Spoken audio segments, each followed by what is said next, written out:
La Guerra de las Malvinas.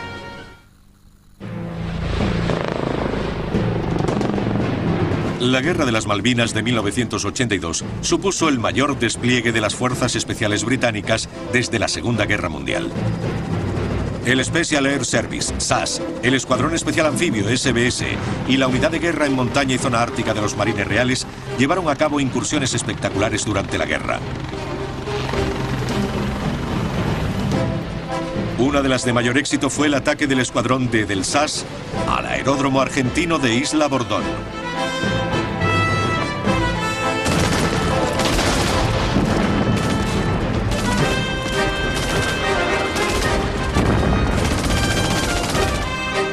Destruyeron 11 aviones argentinos que habían supuesto una seria amenaza para los desembarcos anfibios británicos en las Islas Malvinas.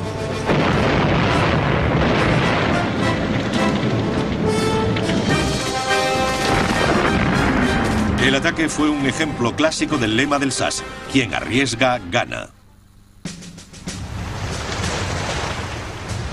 Situadas al sur del Atlántico, las Islas Malvinas han sido objeto de disputa entre Gran Bretaña y Argentina desde el asentamiento británico en la zona en 1833.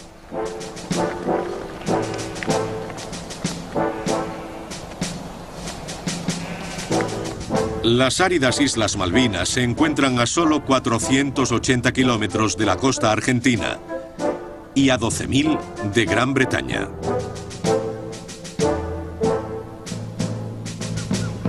A comienzos de la década de 1980, sus 1.800 habitantes eran incondicionalmente británicos y se oponían firmemente a cualquier relación con Argentina. En 1982, la junta militar que llevaba varios años gobernando Argentina era cada vez más impopular. En una guerra sucia contra los grupos de izquierda, más de 3.000 ciudadanos argentinos habían desaparecido sin dejar rastro. La economía estaba en ruinas y la inflación se disparaba a más del 600%. Las manifestaciones sindicales llenaban las calles de violencia y gases lacrimógenos. La dictadura militar buscaba desesperadamente una distracción exterior.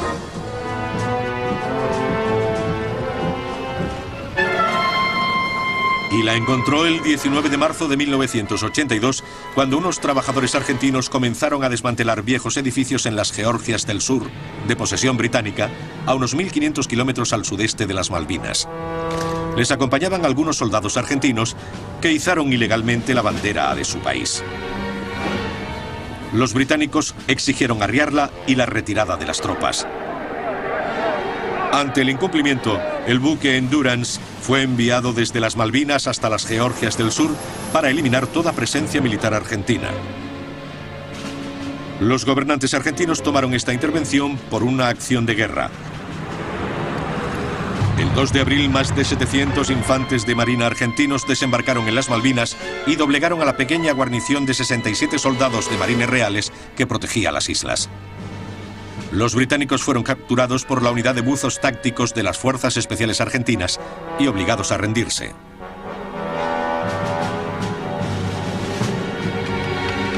Al día siguiente, fuerzas argentinas tomaron la isla Georgia del Sur con la fuerte resistencia de la guarnición de solo 22 hombres de los marines reales destinados allí. El pueblo argentino estaba entusiasmado con la ocupación militar de las Malvinas. En un increíble giro, la odiada junta militar pasó a ser muy popular. En Londres, el gobierno de Margaret Thatcher reaccionó rápidamente. British sovereign territory has been invaded by a foreign power. The government has now decided that a large task force will sail as soon as all preparations are complete. En el transcurso de una semana, 100 buques y miles de hombres estaban preparados para la guerra.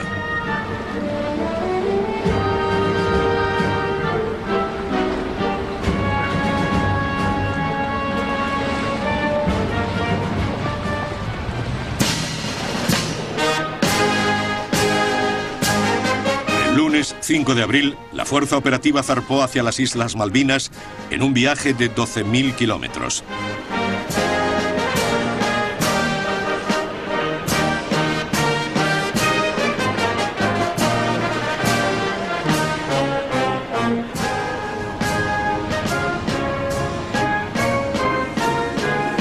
Con ella viajaba el cuartel general del 22 Regimiento del SAS, unidad de fuerzas especiales de élite de Gran Bretaña, al mando del teniente coronel Michael Rose. Solo 2 meses antes, el SAS había iniciado planes de contingencia para operaciones en las Malvinas. Pero no se vislumbró una situación en la que fuera necesario su despliegue en las islas. Ahora las tropas ensayaban sus técnicas mientras que la fuerza se dirigía al sur.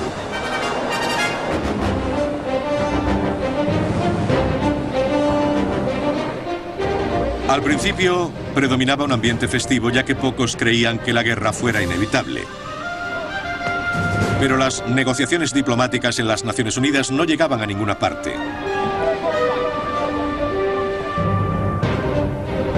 El 5 de abril, el escuadrón D del SAS se adelantó hasta la base estadounidense de la isla Ascensión, cerca del Ecuador.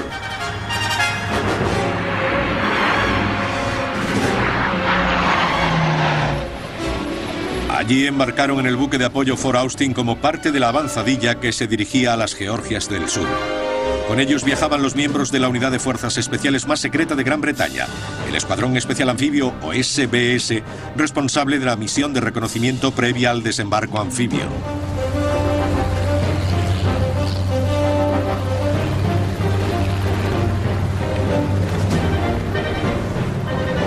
Mientras tanto, submarinos nucleares de la Marina Británica ya se encontraban patrullando el Atlántico Sur. Y el 7 de abril, el Reino Unido declaró una zona de exclusión total de 200 millas alrededor del archipiélago. Cualquier barco o avión que entrara en la zona podría ser destruido. 2 semanas después, las fuerzas de avanzadilla llegaban a las Georgias del Sur. Tropas de montaña del escuadrón D del SAS fueron transportadas en helicóptero para el asalto. Bajo el mando del capitán Gavin Hamilton, aterrizaron en el inhóspito glaciar Fortuna, a cierta distancia de las guarniciones argentinas de Great Beacon y Leith. Entonces cambiaron las condiciones climatológicas y las ventiscas imposibilitaron el avance. Hamilton pidió la evacuación, pero 2 helicópteros se estrellaron contra el glaciar debido al mal tiempo. Finalmente, los hombres de las tropas de montaña fueron rescatados en medio de una fuerte ventisca por un helicóptero Wessex apodado Humphrey, hábilmente pilotado por el capitán de corbeta Ian Stanley. 19 hombres entraron en un helicóptero diseñado para llevar solo a 5. Por su brillante intervención, Stanley fue condecorado con la Orden de Servicios Distinguidos. Sin desanimarse, el comandante del destacamento del SAS, Cedric Delbs, decidió desembarcar a sus tropas en 5 botes neumáticos Géminis.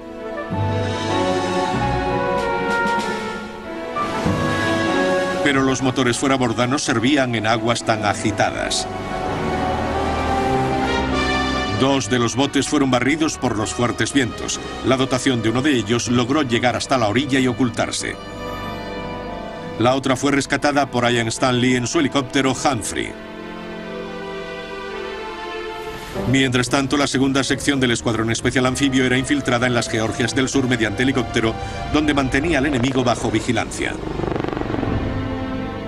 El submarino argentino Santa Fe fue detectado en la zona.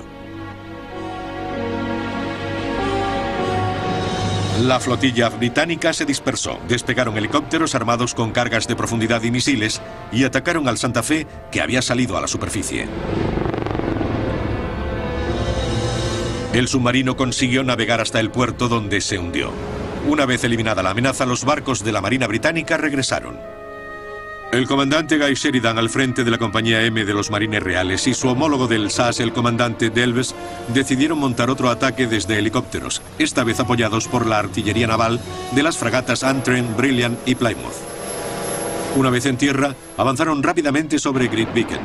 El 25 de abril se rindieron los argentinos. Fue una victoria pequeña, pero significativa, y el gobierno no tardó en sacarle provecho. The commander of the operation has sent the following message. Be pleased to inform Her Majesty that the White Ensign flies alongside the Union Jack in South Georgia. God save the Queen. What happens next, Mr. Nott? Thank you very much. Just rejoice at that news and congratulate our forces and the Marines. La reacción en Argentina fue igual de beligerante.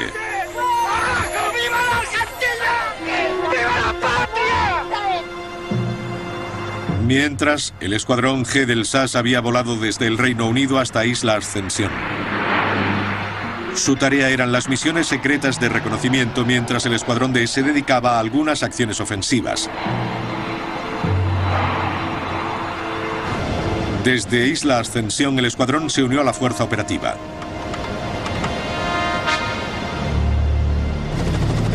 Sus hombres pudieron empezar a entrenar con el escuadrón de helicópteros que debía prestar apoyo a las unidades de fuerzas especiales. Mientras la fuerza operativa se acercaba a las Malvinas, el escuadrón G pasó al portaaviones Hermes. Desde allí, helicópteros Sea King transportaron a 8 equipos del SAS y 2 de reconocimiento del SBS hasta las 2 islas principales de las Malvinas. En el periodo de 3 días desembarcaron y comenzaron a transmitir información sobre las defensas argentinas.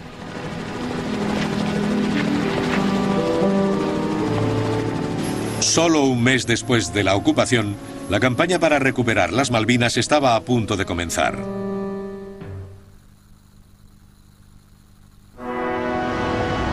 En las 2 últimas semanas de abril, la fuerza expedicionaria veía cómo empeoraba el tiempo a medida que se acercaba a las Malvinas.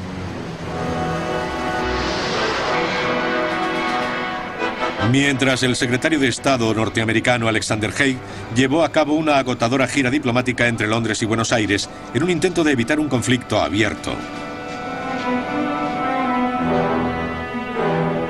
Pero ni el pueblo argentino ni la dictadura militar estaban dispuestos a ceder. En Buenos Aires se celebraban grandes manifestaciones patrióticas para celebrar la incorporación de las Malvinas a la madre patria. En Londres, Haig descubrió que la palabra compromiso no estaba en el vocabulario de Margaret Thatcher. Mientras los británicos se preparaban para la guerra, Estados Unidos se vio obligado a elegir entre su mayor aliado europeo y su principal socio sudamericano. It's a very difficult situation for the United States because we're friends with both of the countries engaged in this dispute. And we stand ready to do anything we can to help them, and what we hope for and would like to help in doing is have a peaceful resolution of this with no forceful action or no bloodshed. Los estadounidenses eligieron apoyar al Reino Unido suministrándole vital información de satélites y algunos de los más modernos equipos militares, incluyendo los misiles aire-aire Sidewinder. La notable combinación de los Sidewinder y los Sea Harriers desempeñó un papel crucial para la superioridad aérea británica en las Malvinas y, gracias a ella, poder ganar la guerra.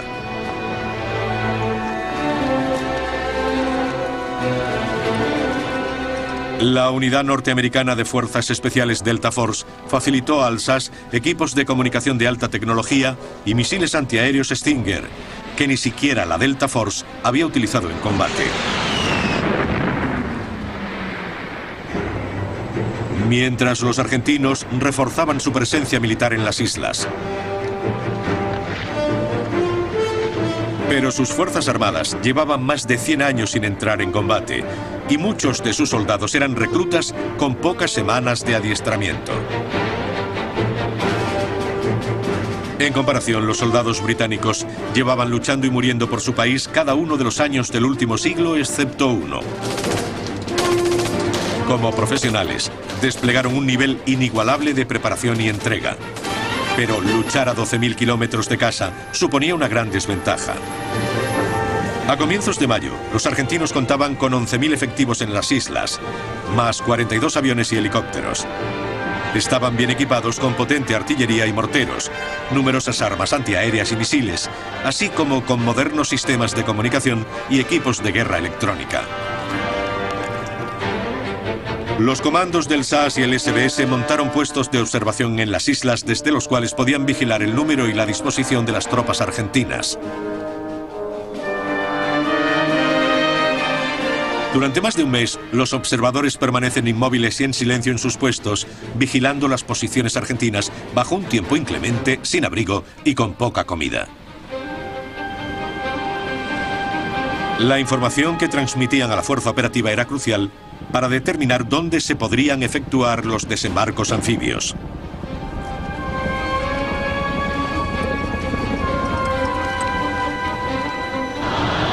Mientras tanto, el primer ataque de la Marina y las Fuerzas Aéreas contra el aeropuerto de Puerto Argentino ya estaba en curso.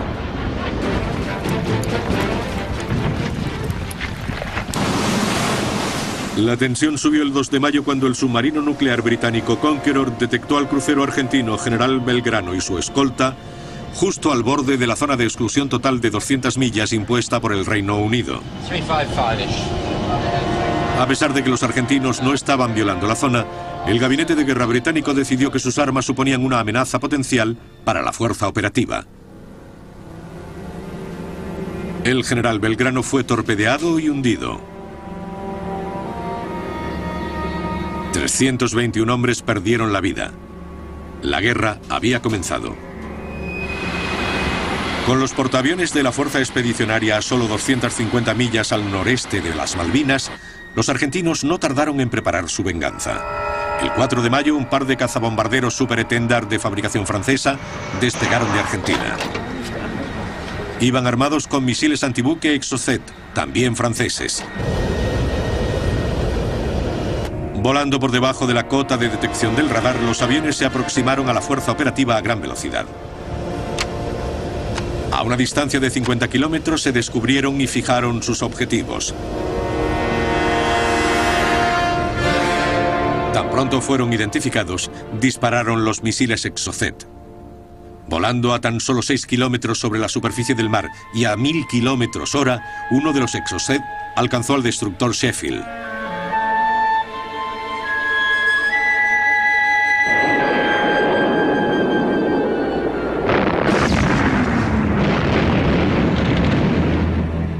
Veinte hombres murieron y el brillante Chef se convirtió en un casco en llamas inutilizado.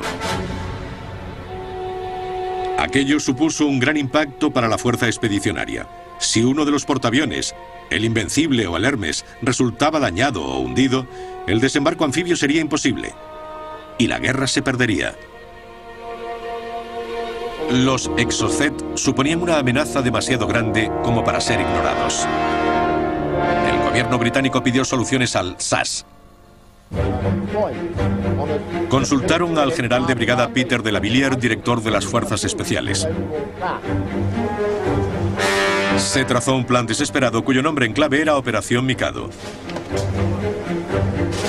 Requería que el escuadrón B del SAS volara desde Isla Ascensión en 2 aviones de transporte C-130 hasta la base aérea de Río Grande, donde se creía que estaban estacionados los Super Étendard para destruir los aviones y eliminar a los pilotos en la sala de oficiales.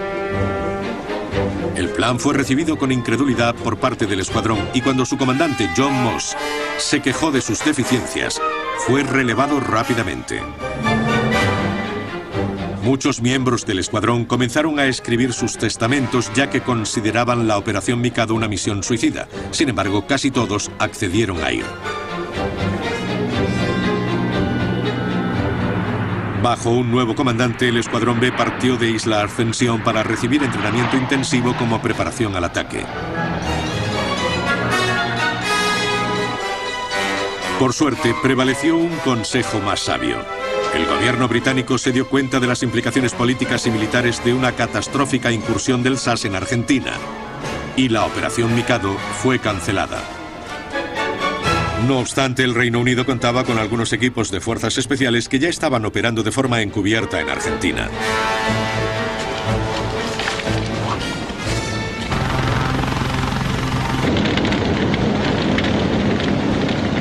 Los argentinos fueron conscientes de ello cuando el 20 de mayo se descubrió un helicóptero Sea King de la Marina Británica estrellado en el neutral Chile.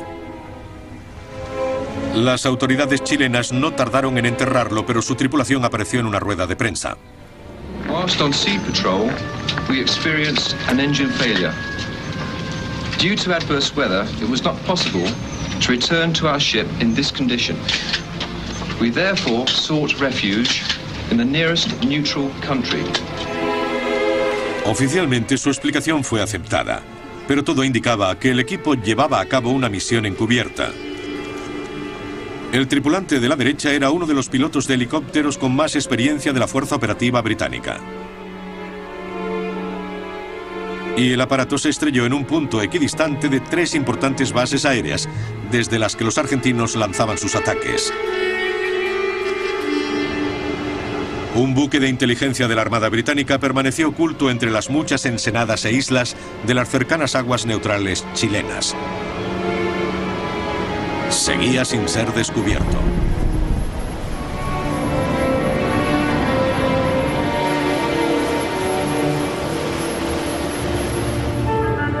Sin embargo, los Exocet seguían siendo un grave problema para el Reino Unido.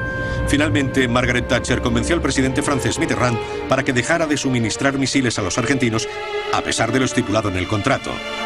Aquello fue un sacrificio para los franceses. El precio acordado por cada Exocet era de $450.000. Pero los argentinos estaban dispuestos a pagar $1 millón.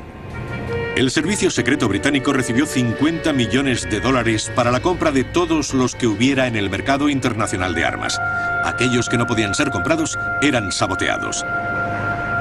Pero los argentinos no estaban dispuestos a rendirse. A comienzos de mayo de 1982, la Fuerza Operativa Británica había conseguido la supremacía aérea sobre las Islas Malvinas.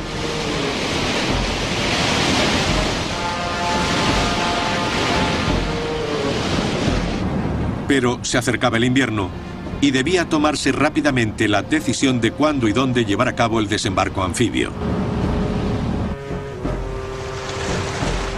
Con su amplia experiencia en guerra anfibia, el SBS reconocía numerosas playas y posibles zonas de desembarco.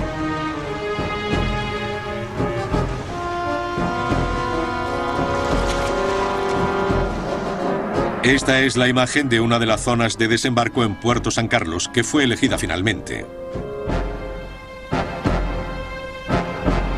Trabajando principalmente de noche, los comandos del SBS se acercaban a la costa en lancha o buceando. Utilizaban equipos especializados como este para registrar el perfil de las playas y determinar cuál era la más apropiada para desembarcar. A pesar de ir armados, los miembros del SBS preferían operar según su lema: más vale astucia que fuerza. Con la ayuda de la información del SBS se tomó la decisión de desembarcar en la costa oeste de Isla Soledad, en el estrecho de San Carlos. Pero el escuadrón G del SAS había identificado una amenaza potencial en la zona opuesta.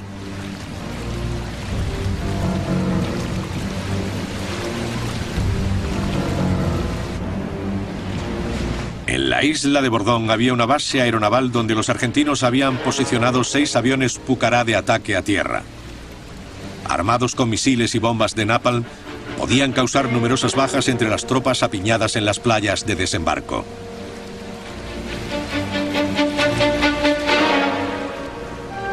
Por ello, el SAS debía eliminar esta amenaza en un intenso ataque.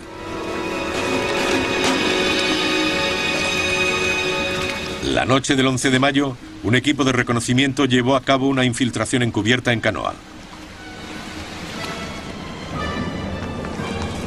Tras esconder el bote, el equipo estudió la base de la isla Bordón durante varios días.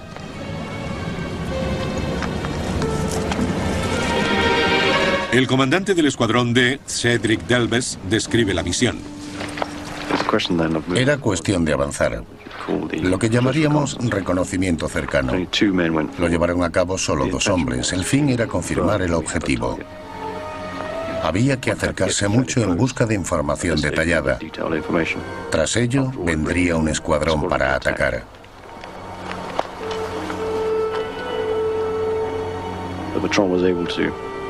Los comandos fueron capaces de contar hasta 11 aviones dispersos por la pista de aterrizaje. Tan pronto como pudieron, después de anochecer, regresaron y transmitieron un mensaje al escuadrón. La unidad envió 40 hombres más hacia la isla, en medio de la oscuridad y la tormenta. Sería incorrecto decir que la tensión aumentaba a cada momento, pero ansiábamos bajar del helicóptero. Cuanto antes acabáramos, antes seríamos dueños de nuestro destino. Habíamos elegido un punto de aterrizaje por detrás del objetivo, a unos 8 kilómetros, para que el enemigo no detectara nuestra llegada. Queríamos llegar lo antes posible para desembarcar rápidamente y que el helicóptero se fuera. Los comandos se adelantaron hasta la patrulla y recibieron el plan actualizado. Okay, if you can close it now because this position is defended. Okay, it's going to have to be a very quick briefing because we're about an hour late now. Estuve controlando el tiempo desde que partimos. Sabía que nos estábamos quedando sin él. Todo el proceso no tendría que llevarnos más de un cuarto de hora, desde el aterrizaje hasta confirmar el informe y avanzar. Todos llevábamos equipos muy pesados. El peso medio que soportaba cada uno era de 18 a 20 kilos y los equipos viejos entre 10 y 13 kilos. Así que llegamos al último punto de control para el retorno de la tropa. También sería la posición Morse. A continuación, los soldados colocaron los morteros que transportaban. Pensé que podíamos dejar avanzar a las tropas para que causaran el mayor daño posible durante 15 minutos. Tuvieron grandes dificultades para regresar y no lo hicieron hasta pasados 45 minutos. El ataque a la base se llevó a cabo la noche del 14 al 15 de mayo por tropas de montaña, bajo el mando del capitán Gaby Hamilton.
El asalto fue un éxito. Los 6 Pucará y otros 5 aviones fueron destruidos.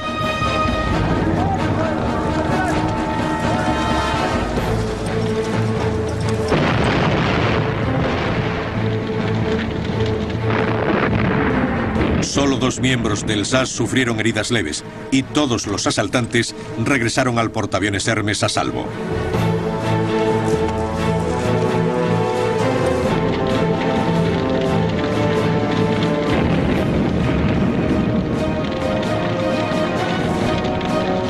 Ahora el desembarco británico podía seguir adelante al haber sido reducida la amenaza de un ataque aéreo, pero al SAS le aguardaba la tragedia.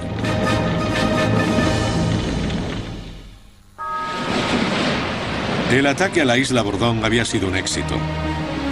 El 15 de mayo la Fuerza Operativa Británica podía hacer sus últimos preparativos para el desembarco en las Malvinas.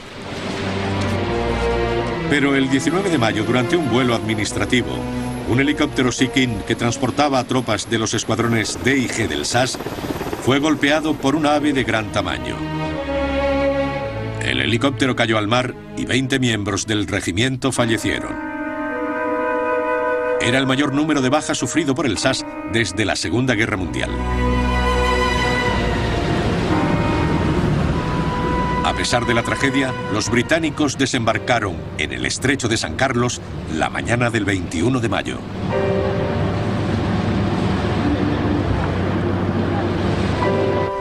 En pocas horas, los soldados se encuentran a salvo en la orilla sin oposición.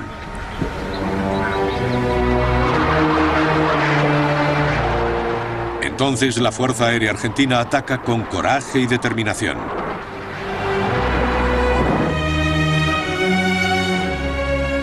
Fue una fase crítica de la guerra. Varios buques británicos fueron hundidos. El Día Nacional de Argentina, el 25 de mayo, los Exocet se cobraron su víctima más importante hasta el momento, el enorme portacontenedores Atlantic Conveyor.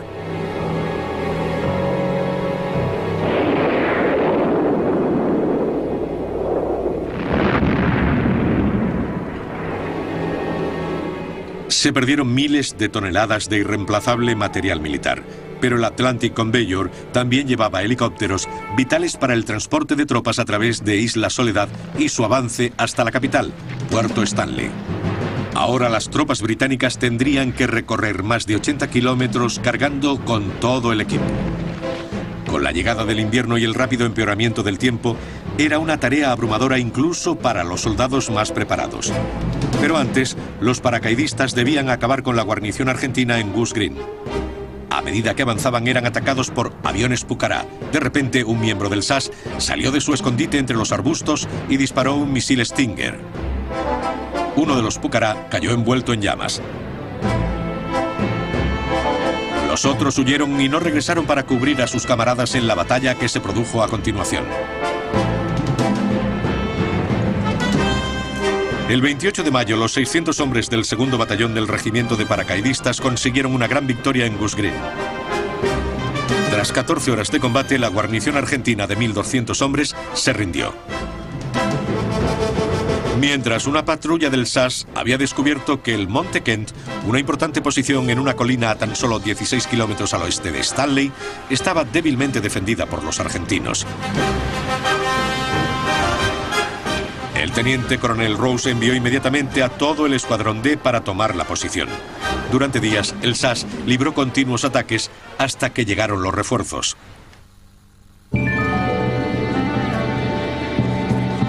Los marines reales cruzaron el flanco norte de la Gran Malvina con dirección a Puerto Stanley, guiados por sus propias fuerzas especiales, la unidad de guerra en montaña y zona ártica.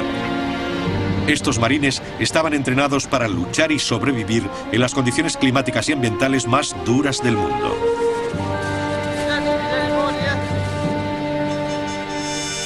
El 31 de mayo, una de las patrullas detectó una posición argentina defendida por 17 comandos de las Fuerzas Especiales de Élite en una granja aislada y desierta llamada Top Malo.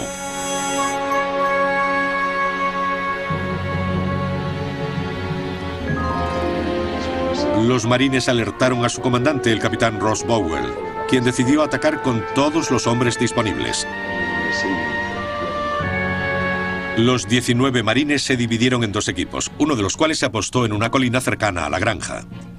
Su misión era dar apoyo al grupo de asalto compuesto por 12 hombres que atacaron la posición desde otra colina adyacente. Los marines no quedaron muy impresionados con la disposición para el combate de sus oponentes. Su profesionalidad dejaba mucho que desear. No debían haber permanecido en una granja aislada con casi todos apostados en su interior, y en todo caso tendrían que haberse mantenido apartados del edificio para cubrir los accesos, pues hicimos notar nuestra presencia en varias ocasiones.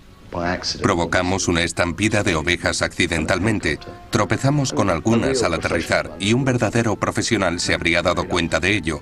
Sin embargo, suplían su falta de profesionalidad con valor, porque no carecían de él. La batalla estaba a punto de comenzar, con el grupo de apoyo disparando a la granja granadas antitanques.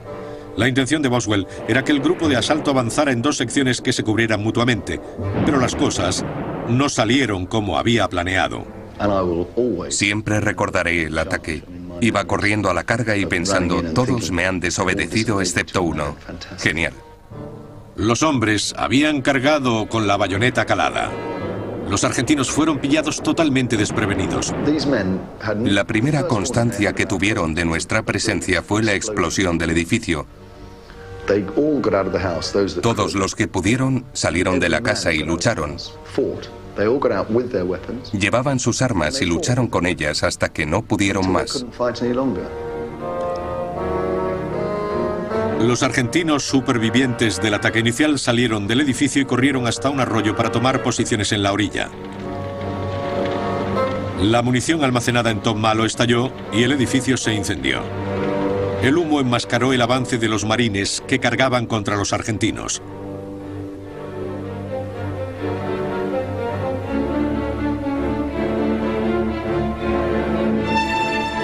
Dispararon sus lanzagranadas por encima del edificio para mermar el número de comandos argentinos que se refugiaban en la orilla del riachuelo. 2 miembros de los grupos de asalto resultaron gravemente heridos bajo el intenso intercambio de fuego.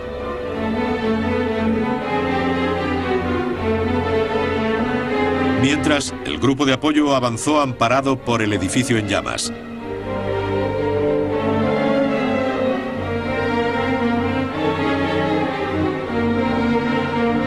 Bordearon la granja y atacaron a los argentinos por el flanco.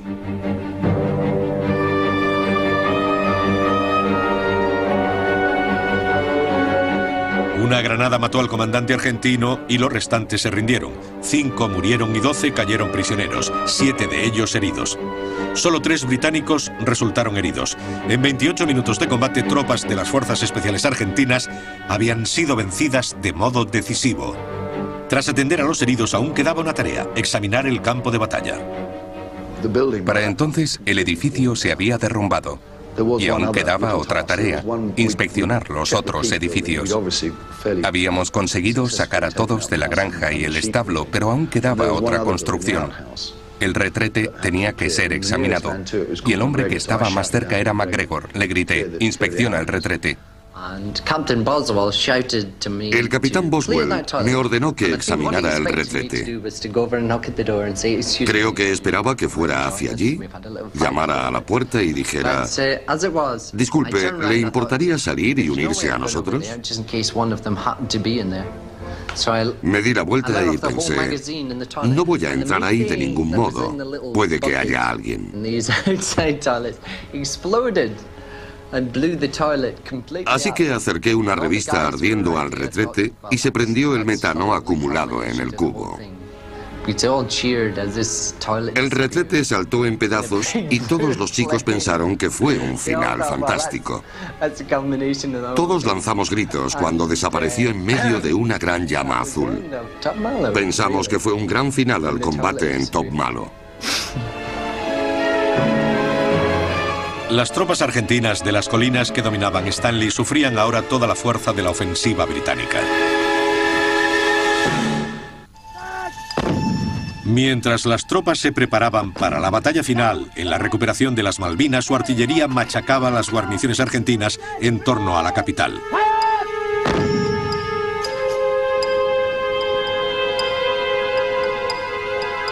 Desde finales de mayo hasta el 10 de junio, cuando comenzó la batalla por Puerto Stanley, los equipos del SAS estaban activos en Isla Soledad y en la Gran Malvina. Patrullas compuestas por 4 hombres continuaban con sus misiones de reconocimiento. El 5 de junio, una de ellas se desplegó en la Bahía Fox, en la Gran Malvina, para montar un puesto de observación. El 10 de junio fueron descubiertos por una patrulla argentina. A pesar de ser superados en número, el jefe de los comandos se enfrentó al enemigo en un duro intercambio de fuego para permitir la retirada de sus hombres. A pesar de las graves heridas, el capitán Gavin Hamilton luchó hasta la muerte. Recibió la Cruz Militar a título póstumo. Sabiendo que los isleños se comunicaban entre sí por radio, el SAS utilizó la misma frecuencia para llevar a cabo una campaña de guerra psicológica contra el alto mando argentino.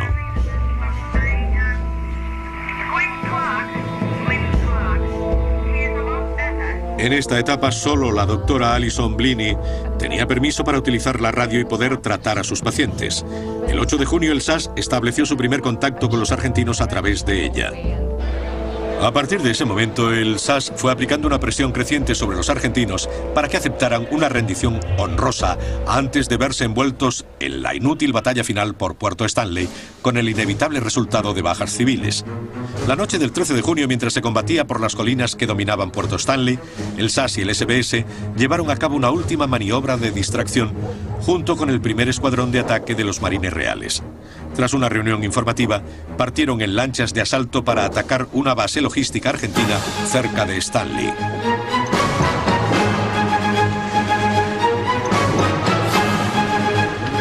La fuerza la integraban 4 lanchas, cada una con 3 hombres del SAS y 6 del SBS.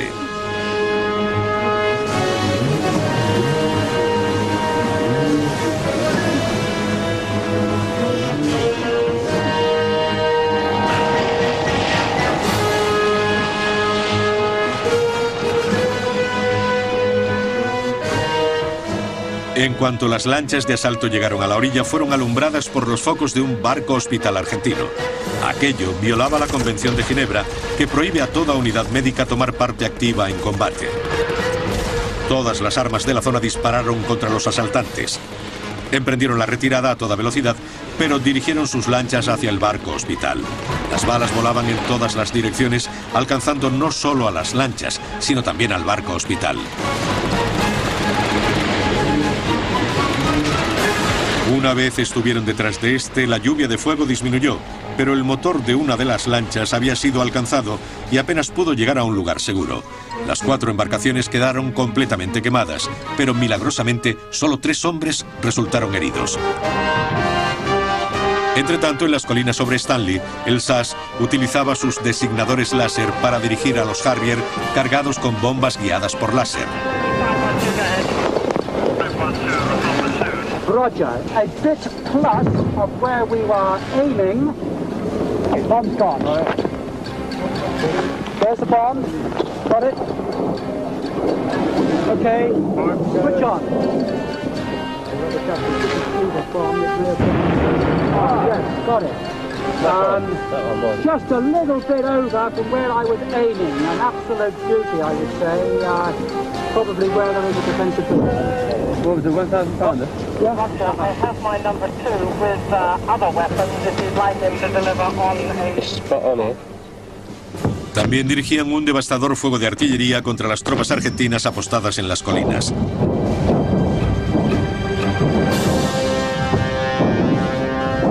El fuego fue efectivo.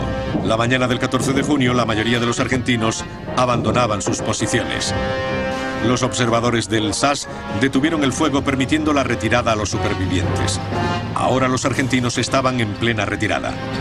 A las 11 de la mañana del 14 de junio, el alto mando argentino contactó con el SAS para discutir los términos del alto el fuego. El teniente coronel Mike Rose subió a un helicóptero Gazelle y voló hasta Stanley. Con él iban un radiooperador del SAS y el capitán Rod Bell, un oficial de los marines que hablaba español. Tras varias horas de negociación, convencieron al general Mario Menéndez de que la rendición era la única vía posible. There is a white flag flying over Stanley. Very marvelous. El comandante de las fuerzas de tierra, el general de división Jeremy Moore, aceptó la rendición argentina a medianoche de ese mismo día. El siguiente mensaje fue enviado a Londres vía satélite. Las Islas Malvinas vuelven a estar bajo el gobierno deseado por sus habitantes. Dios salve a la reina. Más de 700 soldados argentinos y 253 británicos murieron en el conflicto. Los británicos no podrían haber ganado la guerra de las Malvinas sin las fuerzas especiales.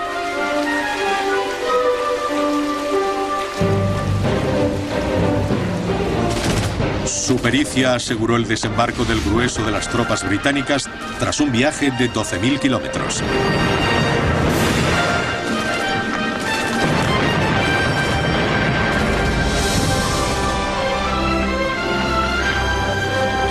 Y durante la posterior campaña terrestre, las fuerzas especiales ayudaron a mantener la presión que llevó al triunfal desenlace solo 72 días después de que los argentinos izaran su bandera en las islas.